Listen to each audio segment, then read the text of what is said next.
जज है शेखर कुमार यादव, वो ये कह रहे हैं कि कठमुल्ला देश के लिए खतरा है क्योंकि यही दंगा फैलाते हैं। अब आप सोचो, पहले तो आप नाम को सोचो। जिस नाम के पीछे उत्तर प्रदेश के हमारे मुसलमान भाई ऐसे दीवाने हैं कि भैया मेरा उद्धार तो यही कर सकता है। वास्तविकता यह है कि वो समाज आज 70% नहीं 80% मैं कहता हूं कि कट्टर हो चुके हैं और कट्टरता को समर्थन करते हैं।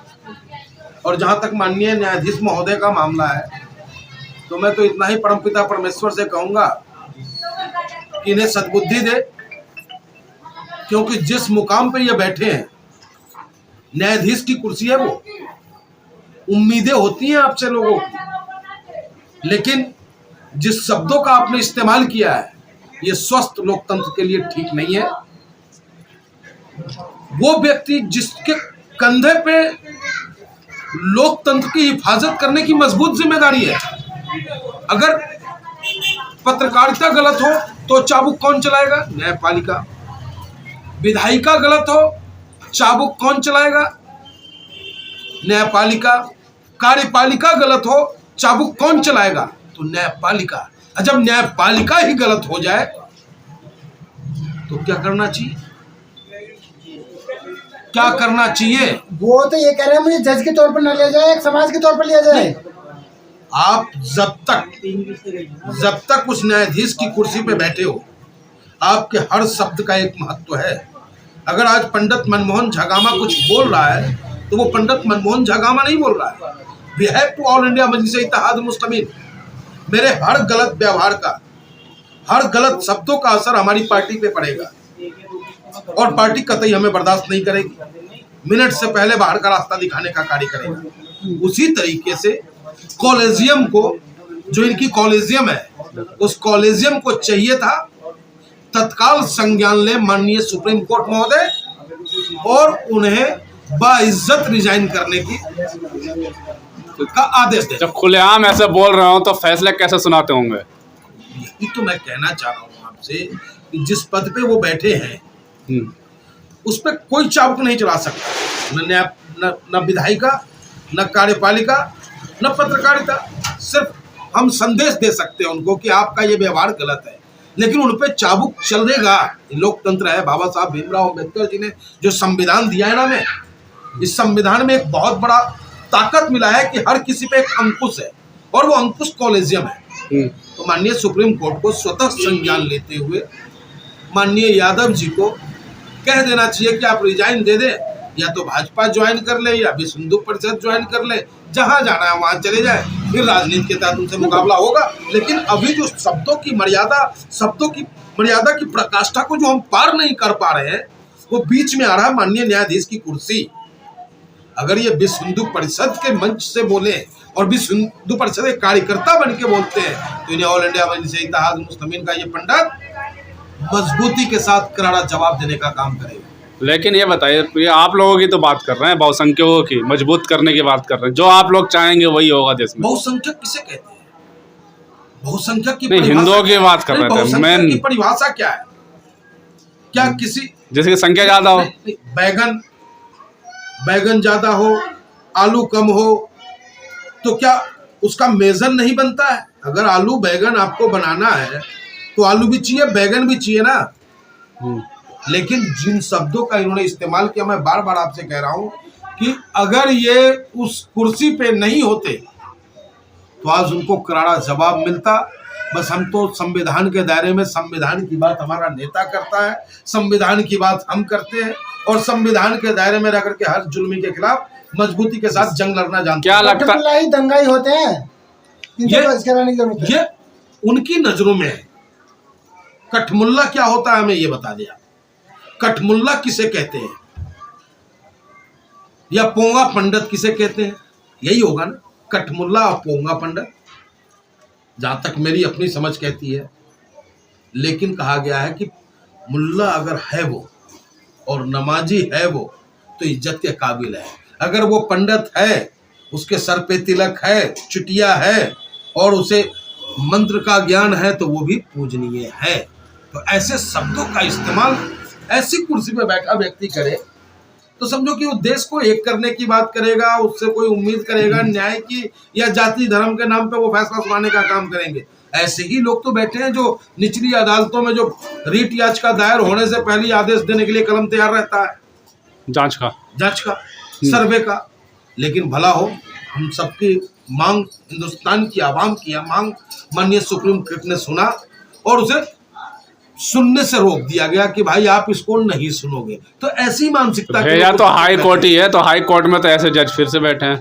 इनको इस्तीफा देना होगा, इनको इस्तीफा देना होगा और सम्मान के साथ इनसे सुप्रीम कोर्ट सम्मान के साथ रिजाइन ले और सोता ही इनको जिस पार्टी में जाना है, राजनीति करना है, मुल्ला कटमुल्ला करना है, ये करे, फिर आकर के फिर उनको तो क्या अब जज भी राजनीति करने लगे हैं क्या?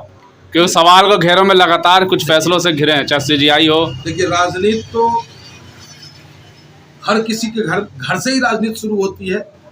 अगर घर में हम दो भैया हैं तो वहाँ राजनीति शुरू होती है। आप ये ना कहें कि राजनीति कहाँ नहीं होता, राजनीति हर जगह होता है, लेकिन राजनीति होनी चाहिए, ना कि राजनीति होनी चाहिए। लोकतंत्र में राजनीति के लिए जगह है, राजनीति के लिए जगह नहीं है। जो राजनीति की सोच रखता हो, जो तानाशाह की सोच रखता हो, उसके लिए इस लोकतंत्र में जगह नहीं। तो वही तो कहता है, जो पंडित जी चाहेंगे वही होगा इस देश में, मतलब जो हिंदू भाई चाहेंगे। पंडित जी चाहेंगे वो कैसे होगा? नहीं, आप कैसे कहते हो ये पंडित जी जो चाहेंगे वो होगा? वो खुदा हो रहे हैं कि जो पंडित जी चाह लेंगे वो होगा। पंडित जी ने क्या ऐसा कहा जिससे कि समाज में इन्फेक्शन फैल गया, हमें बता दें। यानी कि कमजोर चारा आप लोगों को पंडित जी नजर आता है क्या? जिस दिन बलिदान देने की बात हो चंद्रशेखर आजाद निकलेगा। याद है ना आपको कि उसी चंद्रशेखर आजाद की माँ एक रोटी के लिए भूखा मर रहा था और गांव वाले तक रोटी नहीं खिला रहे थे, और उनके पास काकोरी कांड का लूटा हुआ खजाना था। गांव वालों ने पत्र लिखा था कि चंद्रशेखर जी आपकी माँ भूखा मर रही है रोटी के लिए। तो उन्होंने पत्र लिखा कि तुम पूरे गांव वालों से मेरी एक माँ का पेट नहीं पाला जा रहा है और मेरे पास जो खजाना है वो भारत माता को आजाद कराने के लिए खजाना है, इसमें से मैं अपनी माँ को एक रोटी नहीं दे सकता। हाँ, अगर तुम ये कह दो कि मैं रोटी तुम्हारी माँ को नहीं खिला सकता तो मैं अपनी माँ को एक पीतल की गोली ठोक दूंगा। अरे उस पंडित को आप लोग कैसे हल्का लेकर के चल देते हो? पंडित जो कह दिया पंडित, अरे सब यानी कि राम रहीम पंडित ही है, आसाराम पंडित ही है। कौन? नहीं, मतलब हिंदू भाई की बात कर रहा हूँ मैं। पंडित दधीची है जो अपने अस्थि का दान कर देता है। तो आप ये बात कर रहे हैं तो आप उन पर गुस्सा हो रहे हैं। नहीं, तो आपने पंडित को कभी मत, ये टारगेटेड पंडित क्यों? जो तानाशाह है, चाहे वो जाट से यादव है, अगर वो अपने से कमजोर को सताता है वो सामंतवादी है। अगर जाट से वो जाटव है, जाति से अगर वो जाटव है और ताकतवर और अपने से कमजोर जाटव को सता रहा है, वो तानाशाह है, वो सामंतवादी है। सामंतवादी की परिभाषा ये होनी चाहिए, ना कि पंडित होने का मतलब है कि वो सामंतवादी हो गया। अरे पंडित होने का मतलब कुर्बानी देने वाला भी होता है, मुल्ला होने का मतलब कुर्बानी देने वाला होता है। एक इमाम अपने घर का ध्यान नहीं रखता है, वो समाज को सही दिशा देने के लिए मस्जिद में बैठा होता है। और जब सब, और क्या उनको क्या धन दौलत देता है समाज? वही मुस्लिम समाज क्या धन दौलत देता है इमाम साहब को। लेकिन इमाम साहब की ये सोच होती है कि जो नस्लें हैं वो धार्मिक हो, जो नस्लें उनको दिन की जानकारी हो। लेकिन जैसा आप तो ये बोल रहे हैं कि जो बहुसंख्यक है उनके कहने पर कोर्ट चलेगा और ये कानून है, तो क्या गलत कह दिया उन्होंने? कह रहे हो आप, क्यों नहीं गलत कहा उन्होंने? इस शब्दों का इस लोकतंत्र में कहीं जगह है ही नहीं जिन शब्दों का उन्होंने इस्तेमाल किया है। क्या ये सीरिया हो रहा है, ये रूस हो रहा है, ये चाइना हो रहा है, ये हिंदुस्तान है। इस हिंदुस्तान में सब, इस मिट्टी में सबके खून से ये सना हुआ हिंदुस्तान है। इस तरीके के शब्दों का बोलने की आज़ादी किसी को, मैं बार बार कह रहा हूँ आपसे, उकसाओ मत हमें आप, क्योंकि वो सिर्फ उस कुर्सी में बैठे हैं, उस कुर्सी का सम्मान ये ऑल इंडिया मजलिस इत्तेहादुल मुस्लिमीन करता है। अगर वो कुर्सी पर बैठा हुआ व्यक्ति नहीं होता, कोई और कटमुल्ला कह के देखो उनको कैसे जवाब देगा। आपको खतरा है कटमुल्ले से? आप भी बहुत रहते हैं, पार्टी में भी है। देश मजबूत है कटमुल्लों से, देश मजबूत है, देश की ताकत है वो। ये केवल दंगा फैला सकते हैं, कुछ नहीं कर सकते।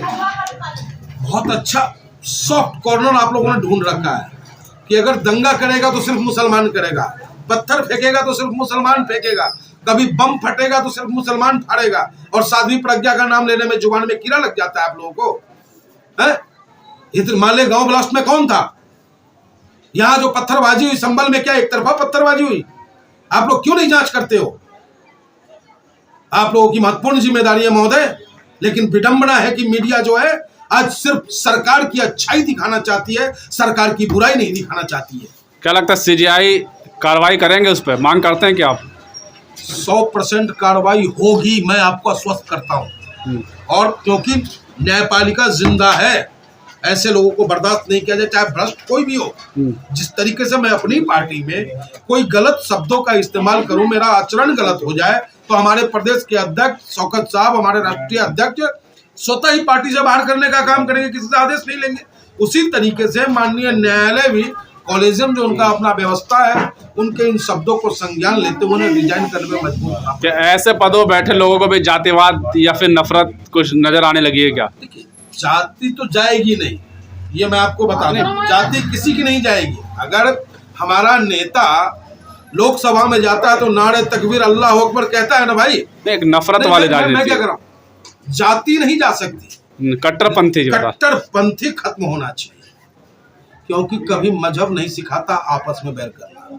कहते हैं पढ़ लेकिन ये लोग जो है, ये पढ़े लिखे जो है तेजाब हैं, जो समाज को खत्म करने का प्रयास कर रहे हैं। और ऐसे तेजाबों से हमें और आपको सावधान होने की जरूरत है। अरे भैया, चोरी क्या है, हीरा का चोर, उस पर भी धारा लगेगा 420, और जो हीरा का चोरी करेगा उस पर भी धारा लगेगा 420। और हीरा का चोरी कौन करेगा? जो ज्यादा पढ़ा लिखा होगा। हीरा का चोर तो बेचारा पेट का पका हुआ गरीब मजदूर आदमी, रोटी के लिए नहीं था, उसने एक खीरा तोड़ लिया पड़ोसी के खेत से, उस पर गरीब आदमी पर लहरा बिठ गया, पहरा बिठ गया, डंडा बच गया और मुकदमा दर्ज हो गया। लेकिन जज साहब कह रहे हैं इस देश में एक देश एक कानून चलेगा, यहाँ 3 तलाक और जैसी जो मुस्लिम लॉ नहीं चलेगा यहाँ पे। देखिए, मुस्लिम लॉ क्या संविधान में चल रहा है? अरे मुस्लिम लॉ क्या कहता है, शरिया क्या कहता है? क्यों लोगों को बरगरा रहे हो यारो? क्यों हिंदुस्तानियों को आपस में टकराने पे मजबूर कर रहे हो? शरिया यही है ना कि भाई आपको नमाज पढ़ना है, जो धार्मिक जो पद्धतियां हैं वो शरिया आपको बताने का कार्य करता है। हम सनातन धर्म में जो वेद है, ग्रंथ है, वो अब जैसे हमें गणेश जी का पूजा करना है तो हम क्या करेंगे? हनुमान जी का मंत्र तो पढ़ेंगे नहीं, हम कहेंगे प्रणम्य शीर्षा देवम गौरी पुत्रम विनायकम। हनुमान जी का पढ़ना होगा तो कहेंगे अतुलित बलिधामम हेम शैलावदेयम धनुष्बन किसानम ज्ञानी नमग्न। महादेव का पढ़ना होगा, नमामि शं मिशान निर्वाण रूपम विभुम व्यापकम ब्रह्मा वेद स्वरूप। तो संस्कार है ये हमारा। उसी तरीके से शरिया क्या है यार? शरिया आपको सही रास्ते पे चलने का मार्ग ही तो बताता है। कह रहे हैं एक देश एक कानून, ना तो इसका विरोध ना आरएसएस करती, ना बजरंग दल करती, ना विश्व हिंदू परिषद करता है। ये कौन होते करने वाले? आरएसएस कौन है? कौन है आरएसएस? क्या है वो? तोप है, रफाल है। अरे भैया, संगठन ही है ना, बहुत से संगठन सड़कों पे घूमते हैं।